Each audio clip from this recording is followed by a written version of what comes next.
En el caso de Morten, perdón, podríamos hablar netamente de ellos como death metal, porque también veo que a veces se consideran como black death. ¿Cómo lo ves tú? Hay fanzines, ¿no? Hay entrevistas que han quedado grabadas, registradas. Daniel Rocagliolo, ¿no? Tiene un archivo muy interesante de fanzines. Que era vocalista de Cráneo, justamente. Claro, por supuesto. Claro, vocalista de Cráneo en su época más... una de sus épocas más importantes. Y sí, ahí, por ejemplo, podemos leer que ellos mismos declaran en algún momento que son black, en otro momento que son dead black. ¿Por qué? Porque universalmente, mundialmente hay una indecisión todavía, ¿no? Como decíamos, todavía el death metal no es un género como tal, claro, pero es más que nada una característica, ¿no? Entonces, la gente estaba pensando más en el sonido, ¿no? Me trae a colación, perdón, un poco el caso de Slayer de repente, ¿no? Que algunos lo catalogaban como black metal al comienzo. Un poco de repente por la parte estética, por sus letras, ¿no? Pero decididamente son ahorita catalogados a manera universal como trash. De repente ese mismo caso de Morten en ese entonces, ¿no? ¿Pudiera ser? Sí, o sea, yo creo que el primer Slayer es una banda que, o sea, los primeros dos discos por lo menos son cosas que han influenciado muchísimo a la gente que hace death metal, ¿no? Y a muchos que hacen black metal. O sea, hay una valoración alucinante sobre esos primeros productos, ¿no? Y que son, además, definitivamente radicales, intensos, novedosos, revolucionarios hasta cierto punto, ¿no? Esos discos de Slayer, y creo que Morten conectaba mucho en su primera época con esa producción, ¿no? Pasemos entonces ya a la parte más extrema, vamos al death metal. Creo que acá lo que es obligatorio, estas dos bandas de acá, de las cuales hemos hablado ya en especial tanto de black metal como de death metal. Morten y Hades. Y ellos justamente, su primer demo de Morten, el Evil Dead, empieza a salir, sale en los 80 justamente. Claro, 89. Y los primeros 89, ¿no? Claro.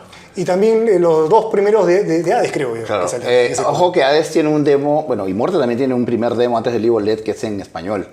Creo que se llama Historias de la Cripta, creo que se llama. Claro, y el de Hades también tiene un demo en español que se llama Guerreros de la Muerte, algo así, de la muerte, que es del 88. Entonces, ahí también hay una pequeña disputa, ¿no?, entre Morten y Hades, quién sacó el primer demo, ¿no?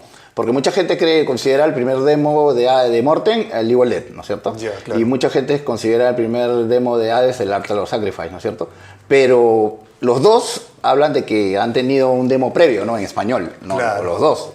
Pero definitivamente, en todo caso, son los primeros de lo que es el género más brutal. Claro, más extremo sí, claro. Como género más extremo sí son los primeros que sacan, ¿no? Vamos a pasar entonces ahora al puesto número 5. Al Devil Speaking Tongues. Devil Speaks in Tongues. Miércoles, vamos al segundo álbum. Wow, Sí. Este sí pensé que lo íbamos a ver más adelante, por lo menos en la parte de los top 3. ¿A qué se debe que has elegido tan pronto este álbum? No, yo creo que es un tema más que nada de gustos, ¿no? O sea, me gusta el álbum, ¿no? Pero hay otros que me gustan más. Por supuesto. Simplemente, ¿no? Entonces, Esa es la vieja confiable, ¿no? acá ya están Jaime Los hermanos García. Los hermanos García. Que reemplazaban a Wilber en guitarra y a Álvaro Ambuches también en batería. En batería, claro. Por un tema que Álvaro está en el extranjero, ¿no? ¿Tú crees que ellos dieron algún aporte, digamos, muy significativo o no tanto por el hecho, como dices tú, que la música básicamente la componían los dos hermanos Serrón? Yo creo que el único aporte que podrían haber dado es en el tema técnico más que en el tema compositivo, ¿no? Porque son conocidos como bien sabemos, las composiciones son de Álvaro y Fernán en su mayoría, ¿no? Solamente hay 3 temas que han sido en parte compuestos por otros integrantes, ¿no?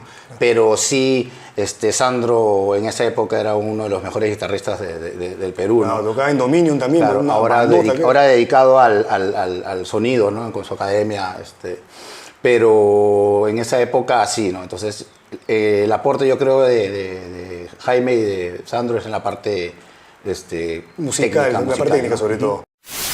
Vamos ya, Perú tenía que ser, compadre. Perú campeón en México 86. Que no clasificamos ese mundial, lamentablemente.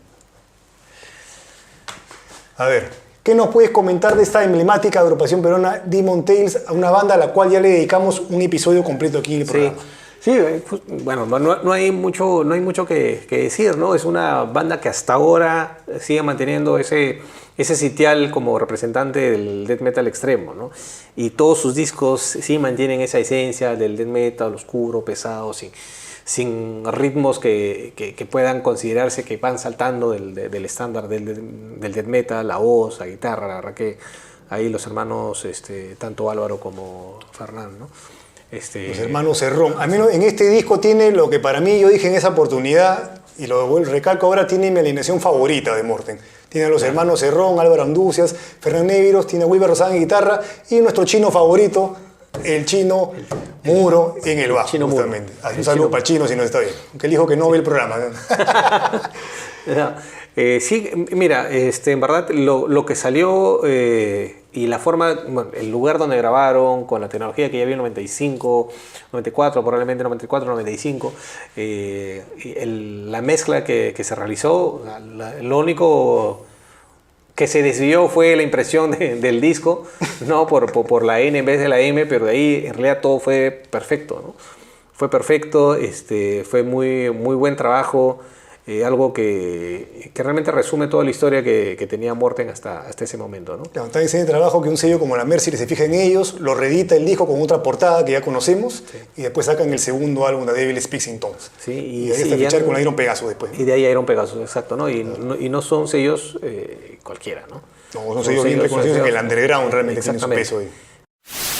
Gustavo, entonces nos quedan 2 ubicaciones. Creo que acá ya más o menos está cantado qué producciones vamos a ver, pero vamos entonces al puesto número 2 antes de pasar a lo que son las menciones honrosas. Morten Demon Tales. Un clásico, este es infaltable.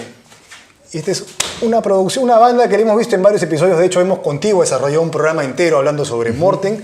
Y en el anterior programa, que fue sobre discos fundamentales del death metal en el continente, también ocupó el primer lugar. No sé si llegaste a ver ese episodio. Sí. Me iba a decir que no, ¿eh? Estuvo en el primer lugar para una agradable sorpresa de muchos realmente. Ajá. Entonces, Gustavo, coméntanos algo que no sepamos de este disco que ya hemos hablado bastante aquí en varios episodios. Algo que no sepamos. Por ejemplo. Bueno, ya que todo se sabe ya de acá, ¿no? Bueno, fue viene a ser el segundo CD de una banda peruana, ¿no? Fue editado por un sello peruano, por Guasipungo Records.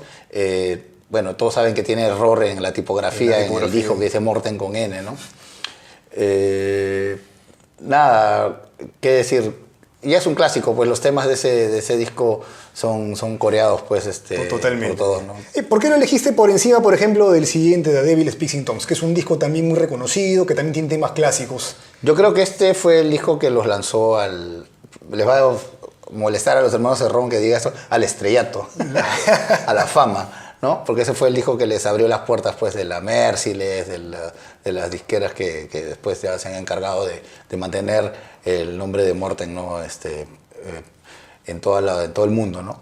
Entonces, por eso, básicamente, y por la calidad de los temas, ¿no? O sea, a mí me gusta mucho el sonido de este disco.